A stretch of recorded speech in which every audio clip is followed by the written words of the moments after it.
விசுவாச ஆவி. என் சகோதரரே, ஒருவன் தனக்கு விசுவாசம் உண்டென்று சொல்லியும் கிரியை இல்லாதவனானால் அவனுக்கு பிரயோஜனம் என்ன? அந்த விசுவாசம் அவனை இரட்சிக்குமோ? யாக்கோபு 2:14. ஒரு முறை பிரபலமான நாட்டு வைத்தியர் ஒருவர் குறிப்பிட்ட ஒரு மூலிகையை குறித்து பேசும் பொழுது, இந்த மூலிகை இரத்தத்தை சுத்தமாக்கும், எலும்புகளை உறுதிப்படுத்தும், கண்களை தெளிவாக்கும், ஞாபக சக்தியை பெருக வைக்கும், களைப்பை போக்கி சுறுசுறுப்பாக்கும், வாயுவை வெளியேற்றும், நுரையீரலை சிறுநீரக பாதையை செயல்பட வைக்கும் என்று அடுக்கிக் கொண்டே போனார். ஆக ஒரு மூலிகை சரீரத்தின் பல்வேறு பகுதிகளில் வேறு வேறு விதங்களில் பல பாதிப்புகளை ஏற்படுத்துகிறது. அந்த மூலிகையின் மகிமை சரீரத்தின் ஒவ்வொரு பகுதியிலும் வேறு வேறு விதங்களில் வெளிப்படுகிறது.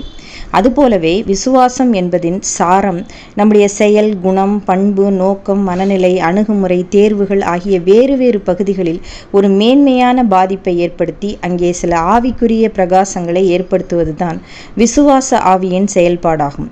நாம் விசுவாசம் உடையவர்களாக இருப்பதற்கும் விசுவாசத்தின் ஆவியை உடையவர்களாக இருப்பதற்கும் பெருத்த வேறுபாடு உண்டு. நாம் தேவனை குறித்து மிகுந்த நம்பிக்கையோடு அவர் நமக்காக மகத்தான அரிய காரியங்களை செய்வார் என்ற விசுவாசத்தை உடையவர்களாக இருக்கலாம். அதே வேளையில் இந்த விசுவாசத்திற்கு சாட்சி கொடுக்கும்படியான அல்லது சான்று பகரும்படியான வேறு எந்த விசுவாச செயல்பாடுகளும் நம்மிடம் இல்லாமல் இருக்க முடியும்.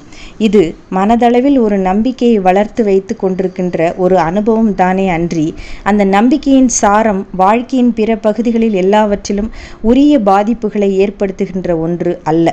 நம்மிடம் பெரிய அளவில் தேவ பக்தி இருக்கிறது, ஆனால் மெச்சத்தகுந்த அளவில் குணங்கள் இல்லை.